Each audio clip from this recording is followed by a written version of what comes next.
Est-ce qu'il faut choisir une formation de naturopathie qui est reconnue? On me pose toujours la question, est-ce que le diplôme est reconnu? Est-ce que la formation est reconnue? Quelle formation est reconnue? Donc la question que je vous pose, c'est reconnu par qui? J'ai des étudiantes qui me disent, ah bah oui, j'ai lu un truc, il va falloir mentionner ceci ou cela sur la plaque que je vais mettre dans mon futur cabinet, et ces personnes commencent, elles ne sont pas déjà presque lancées. Donc moi je dis, arrêtons cette foutaise, arrêtons tous ces trucs de reconnus.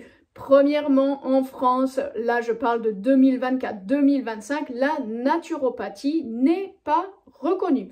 De là, n'importe qui peut se prétendre ou se dire naturopathe. Et donc, il n'y a pas de naturopathe autodidacte ni de naturopathe diplômé.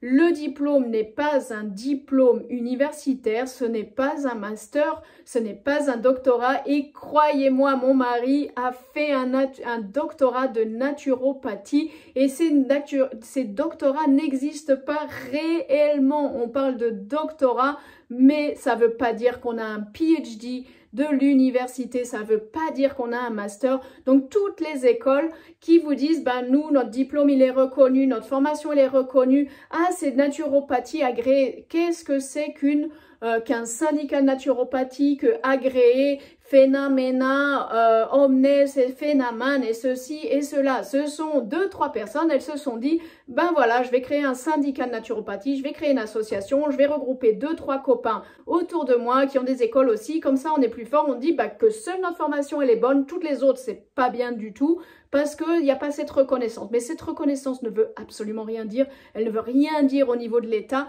en tous les cas à l'heure actuelle, parce qu'on sait bien que l'État aussi peut avoir des connivences avec certaines personnes qui vont se mettre en avant, qui vont dire, bah voilà, nous on veut mettre en place tel type ou tel type de diplôme, tel type de reconnaissance, donc il y aura sûrement à l'avenir des négociations qui vont se faire comme cela, non pas forcément sur un type de qualité, mais par cooptation pour créer un label. En attendant, arrêtez de vous prendre la tête avec ce type de reconnu, pas reconnu, ça ne veut rien dire. Tous les diplômes de naturopathie, toutes les reconnaissances de naturopathie, toutes les certifications de naturopathie ou n'importe quel diplôme holistique, je dirais en soins énergétiques, je sais pas, il y a des gens qui se forment pour la réflexologie, pour la sophrologie, pour des choses comme ça. C'est en fait certifié par l'école, diplômé par l'école. Donc par exemple, moi j'ai une formation de naturopathie, d'encadrement de jeûne et de lancement d'activités. En fait, je certifie les personnes qui ont passé le diplôme avec moi et un examen et un mémoire, etc. Donc, je les certifie avec le groupe de personnes qui me permettent le board en fait de personnes qui corrigent les mémoires, qui corrigent les exercices, les examens, etc. Je diplôme les personnes parce que c'est une diplomation interne, une certification interne, une reconnaissance interne pour ne pas mettre, je dirais, sur le marché des personnes qui n'auraient pas le bagage suffisant pour accompagner des personnes. Ce qui va être intéressant plutôt que de se demander qu'est-ce qu'on va mettre sur la plaque du cabinet, parce que pareil, aller louer un cabinet à 400-500 €, proposer une consultation à 50 €, comment vous allez faire pour en vivre, ça personne ne vous le dit. J'ai des personnes, des amis qui ont fait des écoles de naturopathie à 10, 15, 20 000 € l'année, ou le diplôme dans les plus grandes écoles. Quand on dit grande école, parce que bah voilà, tout le monde en parle, ils sortent et 99% sur une promo de 40, une personne, voire deux, vont lancer une activité de naturopathie et gagner de l'argent. Quand je dis gagner de l'argent, ça ne veut pas dire qu'ils se font 2 000 ou 3 000 € par mois. Ça veut dire qu'ils vont proposer des consultations, peut-être ils vont faire 500, 800, 1 000 €, mais ils ne vont pas vivre de la naturopathie. La naturopathie, c'est un secteur où 90% des thérapeutes vivent sous le seuil de pauvreté, vivent sous le salaire minimum ou l'indemnisation minimum. On est plutôt autour d'un RSA, d'un revenu minimum d'insertion, ou quel que soit le nom qu'on le donne, en étant thérapeute. Et ça, c'est triste. Donc, regardez la formation que vous choisissez. À quoi on vous forme exactement? Est-ce qu'on passe 4000 heures pour faire des choses qui sont théoriques? Est-ce que vous saurez prendre soin d'un patient et l'accompagner? Est-ce que vous aurez aussi, par exemple, le fait que toutes les personnes aujourd'hui, plein sont médicamentées? Comment vous allez faire pour ça? Est-ce qu'on va vous donner des solutions? Est-ce qu'on va vous aider à ça? Ou vous allez fermer les yeux et dire « Ah bah non, je sais pas, monsieur, madame la consultante, moi je ne suis pas du tout au courant des médicaments, etc. Faudrait voir avec le médecin, mais moi je vais proposer autre chose. Ça marche pas en fait.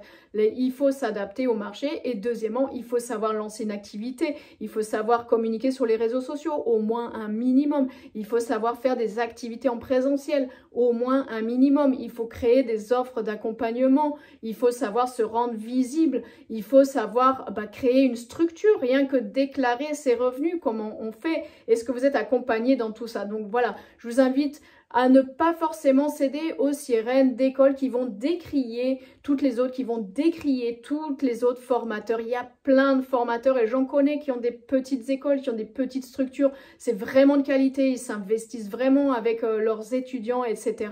Est-ce que ce genre de structure est moins à même à vous former et vous permettre de vivre de votre activité et de la lancer pour vous-même que quelqu'un qui va mettre un gros diplôme, mais ce gros diplôme que vous payez une fortune, en fait, je vais être honnête avec vous, il vous permet de retourner travailler dans l'ancien boulot que vous faisiez avant et de faire des consultations le soir à 20 h quand vous avez fini votre travail à 18 h, vous avez couché vos enfants et peut-être à 20 h, entre 20 h et 21 h, vous pouvez faire ça ou le samedi et dimanche. Donc en tant que personne qui veut prendre soin de sa santé, je ne sais pas comment vous faites, ça c'est un. Et beaucoup de personnes se disent, non, moi j'ai quitté mon travail d'avant, par exemple dans un secteur tertiaire, je veux vivre la naturopathie, je vais travailler quelques heures dans une boutique bio, la plupart des boutiques bio n'ont pas besoin de naturopathe à plein temps, vous allez parler de compléments alimentaires, peut-être 10% de votre temps, 90% du temps, vous allez mettre en rayon des produits, gérer un rayon, etc. Et donc, vous allez être payé, malheureusement, les tarifs, c'est plutôt un minimum de salaire, voire un peu plus si vous gérez des rayons, mais ce ne sera jamais quelque chose où vous vivez complètement décemment et vous accompagnez les gens à changer de vie. Donc, faites attention, ne vous laissez pas berner par cette reconnaissance. Je vous souhaite une belle journée.